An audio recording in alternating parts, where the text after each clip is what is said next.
नमस्कार, मैं डॉक्टर विनय गुप्ता। दान देना एक बहुत बड़ी चीज़ माना जाता है व्यक्ति के जीवन में। भौतिक वस्तुओं का दान तो हर कोई देकर व्यक्ति की, ज़रूरतमंद व्यक्ति की त्वरित आवश्यकताओं को पूरा कर सकता है। लेकिन सबसे बड़ा दान है शिक्षा का दान, जो उसके पूरे जीवन को ही प्रकाशमय कर देता है। इस समय हमारे साथ कैथल जिले के पालाराम सैनी मौजूद हैं, जो एक वरिष्ठ समाज सेवी भी हैं। वरिष्ठ इसलिए बोल रहा हूं क्योंकि समाज सेवियों की एक लंबी फेहरिस्त पिछले कुछ दिनों से ही कैथल जिले में आपको होर्डिंग्स में दिखाई दे रही होगी। लेकिन वास्तव में जो जिला स्तर पर ग्राउंड लेवल पर समाज सेवा कोई कर रहा है, तो वो आप तक पहुंचाना भी हमारा परम कर्तव्य है। स्वागत है बालाराम सैनी जी। नमस्कार भाई साहब। सर, आज का क्या कार्यक्रम था आपके मूनलाइट पब्लिक स्कूल में? आज आपके चैनल के माध्यम से मैं कैथल की जनता को बताना चाहता हूँ, हमारा जो मूनलाइट स्कूल है ये लगभग 32 साल से सेवा दे रहा है शहर के अंदर। 2015 में मैंने ये स्कूल लिया था। 2015 से इस स्कूल को मैं चला रहा हूँ। हमारे इस स्कूल को मूनलाइट एजुकेशन सोसाइटी है, उसके तहत चलाया जा रहा है। पीछे कुछ समय से मेरे साथियों से बैठ के डिस्कस हुई है कि हमें एक ऐसा काम करना चाहिए जो आज तक हरियाणा प्रदेश में किसी स्कूल ने या किसी नेता ने नहीं किया। तो ऐसी डिस्कस करके हमने निर्णय लिया, कैथल सिटी से जो हमारी बेटियां जिनके पिताजी नहीं हैं, ऐसी 200 बच्चियों को हमारा स्कूल पहली से लेके +2 तक फ्री शिक्षा देगा, या जिस घर में बेटी है उसको भी हम फ्री शिक्षा देंगे पहली से लेके +2 तक। तो सर, इसमें फ्री शिक्षा में क्या कुछ रहेगा? उसकी ट्यूशन फीस, एनुअल फीस, किताबें, यूनिफॉर्म, क्या कुछ? उस बच्चे से किसी भी तरह की हम कोई फीस नहीं लेंगे, किसी भी तरह की उससे हम कोई बुक्स का चार्ज नहीं लेंगे, कोई हम उससे एडमिशन नहीं लेंगे, बिल्कुल कंप्लीट फ्री रहेगा। सर, इससे पहले भी मैंने सुना है कि आपका नाम चर्चाओं में रहता है कि आप डिप्लोमास वगैरह, कोर्सेज वगैरह फ्री में कराते हैं। तो मैं ये जानना चाहता हूँ कि कितना कुछ फाइनेंशियल लायबिलिटीज़, क्योंकि सर इन पे खर्चा तो होता होगा, कितनी फाइनेंशियल लायबिलिटीज़ आपके इस ट्रस्ट को उठाना पड़ता है? भाई, मेरे पीछे मैंने 3200 बच्चों की घोषणा की थी आप सभी साथियों के चैनल के माध्यम से। मेरे पास 1700 बच्चों ने एडमिशन ले रखा है। 1700 बच्चों के अंदर 500 बच्चे एनटीटी के हैं और 400 बच्चे कंप्यूटर के हैं, लगभग 300 बच्चे पार्लर के हैं और 400 के करीब सिलाई के हैं और 200 बच्चे मेरे पास फायरमैन के हैं। इन सभी बच्चों की कंटिन्यू क्लास चली हुई है। बैच बना रखे हैं 2-2 घंटे के। हमने यहाँ पे टीचर प्रोवाइड करा रखे हैं, वेल एजुकेटेड हमारे पास टीचर हैं। आपने बात करी है खर्चे की, करोड़ों रुपया खर्च हो रहा है, करोड़ों रुपया। हमें अभी तक सरकार से 1 रुपया नहीं मिला और ना हमने सरकार के सामने अपनी कोई बात रखी। आप जैसे मित्र या और समाज सेवी जो शहर के हैं, वो समय समय के ऊपर मेरा सहयोग करते हैं। सर, सरकार का आपने बात किया कि सरकार की ओर से कोई भी आपको हेल्पिंग हैंड नहीं मिला गया है, जो ना कोई सहयोग मिला है। क्या आपकी पार्टी, हम जहाँ तक मुझे जानकारी है आप भारतीय जनता पार्टी से संबंध में हैं, तो उनसे आपको कोई सहयोग या कोई प्रशंसा, प्रशस्ति पत्र मिला आज तक?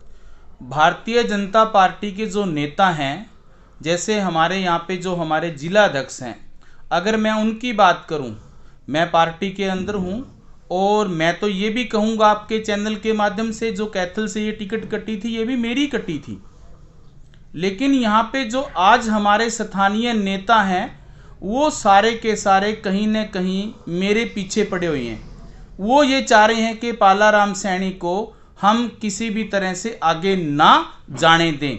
ये तो मेरी अपनी हिम्मत है और इस शहर का प्यार है और भगवान का आशीर्वाद है कि मैं ये सब काम आप लोगों के सहयोग से कर रहा हूँ। समाज सेवा के नाम पर अगला चेयरपर्सन का चुनाव लड़ा जाएगा, ऐसा लग रहा है। जिस तरह से कुछ समाज सेवी चुनाव मैदान में उतर भी गए हैं, और जो भी चुनाव में उतर रहा है अपना नाम लेकर, वो अपने नाम के आगे समाज सेवी लिख रहा है। आपकी ना हमने होर्डिंग्स देखी, और बड़प्पन ऐसा कि कभी आपने अपने मुंह से अपनी प्रशंसा नहीं की। तो क्यों नहीं आप चेयरपर्सन का चुनाव लड़के लोगों तक अपनी सेवाएं जो आप बच्चों तक पहुंचा रहे हैं, घरों तक, कुछ घरों तक पहुंचा रहे हैं, क्यों नहीं पूरे जिले स्तर पर आप पहुंचाते?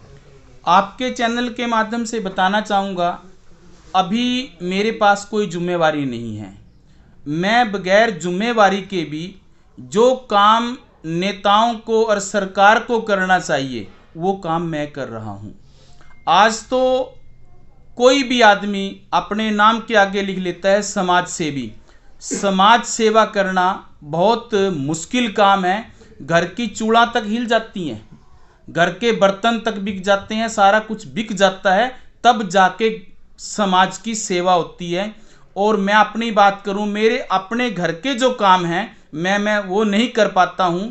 शायद हो सकता है कि कई बारी मैं अपने बच्चों की फीस ना दे पाऊं, लेकिन फिर भी मैं जो बच्चे मेरे स्कूल में पढ़ रहे हैं या जो मैं सेवा कर रहा हूं, तो उनकी तरफ मेरा ध्यान ज़्यादा है। बिल्कुल सही कहा आपने, चैरिटी बिगिंस एट होम पुरानी इंग्लिश प्रोवर्ब है। तो पालाराम सैनी जी, क्या ये माना जाए कि आप चेयरमैन के चुनाव में उतरेंगे, हाँ या ना, ये चाहे बीजेपी आपको टिकट दे या ना?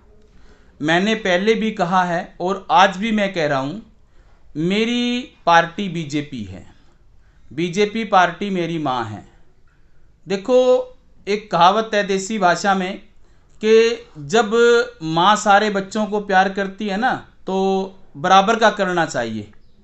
अगर बीजेपी पार्टी मुझे टिकट देती है, मेरा राइट भी बनता है, मैंने मेहनत की है, टिकट भी मेरी कटी है, तो मैं चुनाव लड़ूंगा।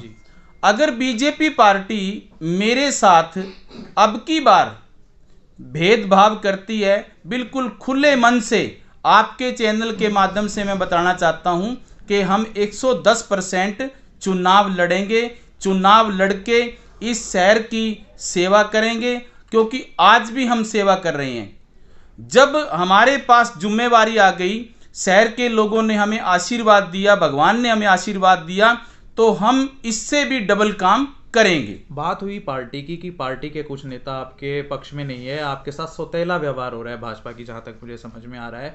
सैनी समाज का क्या हाल है? क्योंकि आज कोई भी जब कोई कैंडिडेट खड़ा होता है, कहता है कि मेरे साथ ब्राह्मण समाज है, अग्रवाल समाज है। क्या सैनी समाज आपको एक मुश्त चुनावी उम्मीदवार के रूप में देखता है? मेरा जो समाज है, सैनी समाज, सभी को पता है, मेरा वो समाज है, मेहनत कश मेरा समाज है, ईमानदार मेरा समाज है। मेरे कैथल का जो मेरा समाज है, लगभग हमारी 14,000 वोट हैं कैथल के अंदर। हर व्यक्ति ने मुझे आशीर्वाद दे रखा है, हर व्यक्ति मेरे साथ है, हर वोटर मेरे साथ है, कंधे से कंधा मिला के वो मेरे साथ हर समय काम करते हैं। अगर कोई और पार्टी जैसे आम आदमी पार्टी या कांग्रेस अगर आपको कहती है कि ठीक है, अगर आपको भाजपा में वो सम्मान नहीं मिल रहा है तो आप हमारी पार्टी के चुनाव चिन्ह पर चुनाव लड़ें, तो क्या तैयार होंगे? मेरे भाई, समय बलवान है, हम सब समय के अधीन हैं, मैं भी समय के अधीन हूँ। समय जो करवाएगा मैं वो करूँगा।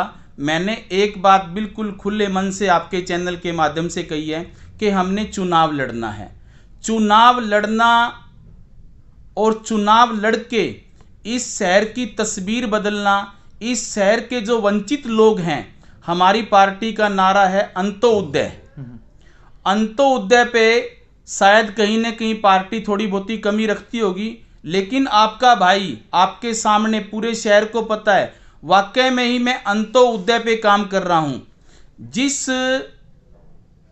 लेडीज के पास उसके पति का साया उठ गया है और उसके पास लड़कियां हैं, उन लड़कियों को हम शिक्षा दे रहे हैं। मैं मानता हूं कि इससे बड़ी कोई सेवा नहीं है। अभी मैं बताऊंगा आपके चैनल के माध्यम से, शक्ति नगर के अंदर शोरगर परिवार से एक महिला मेरे पास आई। उसके पति की 2020 के अंदर कोरोना काल में डेथ हो गई। तो उसके पास 3 लड़कियां हैं, लड़का नहीं है, एक छोटा सा उसका घर है।